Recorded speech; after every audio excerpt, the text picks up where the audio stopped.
রাজধানীর ড্যামরা যাত্রাবাড়ি এলাকায় সংঘর্ষের রণক্ষেত্রের রূপ নিয়েছে।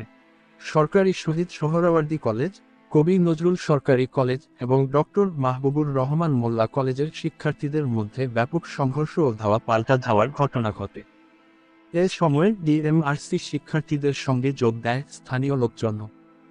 ফলে পরিস্থিতি আরও ভয়াবহ হয়ে ওঠে। এতে বেশ কয়েকজন আহত হওয়ার তথ্য পাওয়া গেছে। এর আগে সোমবার 25শে নভেম্বর সকাল থেকে বিভিন্ন এলাকা থেকে শিক্ষার্থীরা নিজ নিজ ক্যাম্পাসে জড়ো হতে থাকেন। সরকারি সোহরাওয়ার্দী কলেজের শিক্ষার্থীরা বেলা 10টার দিকে লাঠিসোঁটা হাতে ক্যাম্পাস থেকে বের হয়ে কবি নজরুল কলেজের দিকে রওনা দেন। তাদের পরিকল্পনা ছিল কবি নজরুল কলেজের শিক্ষার্থীদের সঙ্গে যুক্ত হয়ে একসঙ্গে ডক্টর মাহবুবুর রহমান মোল্লা কলেজের দিকে যাওয়া।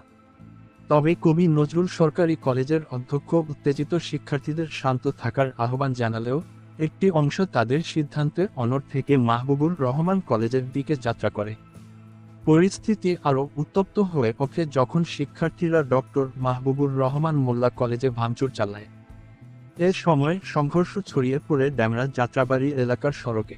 এতে স্থানীয় পরিবেশও চরম উত্তেজনাপূর্ণ হয়ে ওঠে। এর আগে রোববার 24শে নভেম্বর সন্ধ্যায় সরকারি সোহরাওয়ার্দী কলেজ ও কবি নজরুল সরকারি কলেজের শিক্ষার্থীরা ঘোষণা দেন, কলেজে ভাঙচুরের প্রতিবাদে এবং দোষীদের গ্রেফতারে প্রশাসনকে 24 ঘন্টার আলটিমেটাম দিয়ে সোমবার বিক্ষোভ মিছিল করবেন। এই ঘোষণার অংশ হিসেবে সোমবার সকাল থেকে তারা সড়কে অবস্থান নেন। সংঘর্ষের সূত্রপাত ঘটে ঢাকা ন্যাশনাল মেডিকেল ইনস্টিটিউট হাসপাতালে। অভিযোগ ওঠে, চিকিৎসকের গাফিলতির কারণে ডক্টর মাহবুবুর রহমান মোল্লা কলেজের শিক্ষার্থী অভিজিতের মৃত্যু হয়। তার মৃত্যুর বিচার দাবি করে রোববার দুপুর থেকে বিভিন্ন কলেজের শিক্ষার্থীরা ন্যাশনাল মেডিকেল ইনস্টিটিউট হাসপাতাল ঘেরাও করেন। এক পর্যায়ে এই বিক্ষোভ সংঘর্ষে রূপ নেয়। হাসপাতাল ছাড়াও সোহরাওয়ার্দী ও কবি নজরুল কলেজেও ভাঙচুর চালানো হয়। প্রত্যক্ষদর্শীরা জানান, সোমবার সংঘর্ষ চলাকালে বিভিন্ন সড়কে শিক্ষার্থীদের লাঠিসোঁটা হাতে দৌড়াদৌড়ি করতে দেখা যায়। ধাওয়া পাল্টা ধাওয়ার কারণে এলাকা জুড়ে আতঙ্ক ছড়িয়ে পড়ে। সংঘর্ষের সময় দুটি কলেজেই পরীক্ষা চলছিল। শিক্ষার্থীরা হামলা চালালে পরীক্ষার্থীরা ভয়ে এদিক ওদিক ছুটতে থাকেন।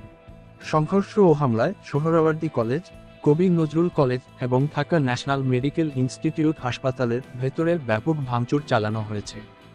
এতে বেশ কয়েকজন আহত হয়েছেন। ক্ষতিগ্রস্তরা ঘটনায় জড়িতদের চিহ্নিত করে ব্যবস্থা নেওয়ার দাবি জানিয়েছেন।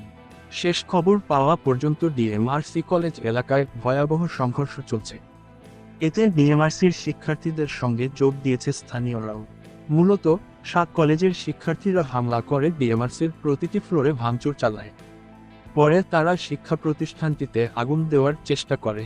এ সময় স্থানীয়রা এগিয়ে এলে দুই পক্ষের মধ্যে ব্যাপক সংঘর্ষ শুরু হয়।